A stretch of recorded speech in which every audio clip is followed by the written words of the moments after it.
네, 지금부터는 코로나19 현황 정리해 보겠습니다. 오늘 0시 기준 신규 확진자는 125명 늘었습니다. 이틀 연속 100명대인데요. 재난방송센터 연결해서 자세한 추이 들어보겠습니다.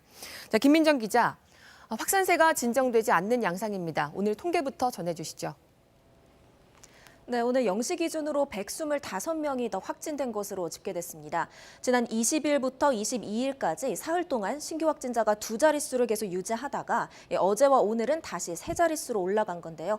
감소하지 않을까 기대했는데 확진자 추이를 좀 더 신중하게 지켜봐야 할 것 같습니다. 위중하거나 중증인 환자는 13명 줄어든 반면에 사망자는 5명 늘었습니다. 신규 확진자 125명 가운데 해외 유입을 뺀 국내 지역 발생은 110명입니다. 서울에서 39명, 경기에서 43명, 그리고 인천에서 10명이 나와서 여전히 수도권에서 확진자 대부분이 나오고 있습니다. 확진자 수가 좀처럼 줄어들지 않고 있는 건 다양한 곳에서 일어나는 연쇄 감염 때문입니다. 광복절에 열린 서울 광화문 집회와 관련해선 지금까지 모두 13곳에서 추가 전파가 진행됐습니다.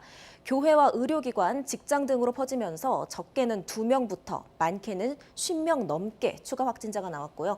이 추가 전파자까지 모두 합치면 171명입니다. 최근 2주 동안의 확진자 가운데 감염 경로가 파악되지 않은 확진자는 410명으로 4명 중 1명꼴입니다. 계속 추가 전파가 이어지면 방역 당국이 감염 상황을 통제하기가 어렵습니다. 정부의 방역 지침을 잘 따라주셔야 합니다. 네, 추석 연휴 시작이 다음 주 수요일이죠. 일주일도 채 남지 않아서 걱정이 큽니다. 연휴에 지켜야 할 방역 주의사항 다시 한번 짚어볼까요? 네, 고향으로 이동할 때는 자가용 내부를 수시로 환기하고 또 사람들이 몰리는 고속도로 휴게소에서는 짧게만 머무르셔야 합니다. 또 열차나 버스에서는 마스크 당연히 쓰셔야 하고요. 고향 도착한 뒤에는 가족끼리 악수나 포옹 대신에 될 수 있으면 눈인사를 하셔야 합니다. 또 음식을 먹을 때는 각자 덜어 먹어야 합니다.